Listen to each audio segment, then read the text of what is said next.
ये plaster of Paris मूर्ति बिक्री आमर बरगढ़ जिले में बंद। मो ना प्रदीप कुमार रणा, मु जड़े माटी मूर्ति कारीगर। आम दीर्घ दिन है मोर बापा अजा अमल माटीर मूर्ति तैयारी कर आसुचु, किंतु दीर्घ 5-6 वर्ष है बरगढ़ जिले में अन्य पड़ोसी राज्य प्लास्टर ऑफ पेरिस मूर्ति आसिक बिक्री होती। द्वारा आमर माटी कारीगर मानकर आर्थिक अवस्था शोचनीय हो जाए, जिन लगी आम बहुत असुविधा होची।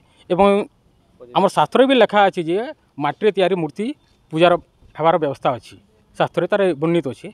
किंतु ये जो प्लास्टर ऑफ पेरिस मूर्ति आसवा द्वारा माने जल तो विसर्जन करावा, विसर्जित हवा द्वारा जल भी प्रदूषित होची, चाष जमी भी माने ये हो क्षतिग्रस्त होची।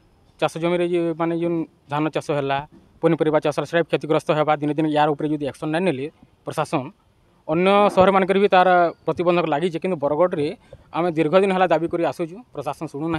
ए वर्ष पुणी आम आसीचु दाबी जे प्लास्टर मूर्ति जो बिक्री हो पेंडाल मानक पूजा होची तार बंद हो। लिखित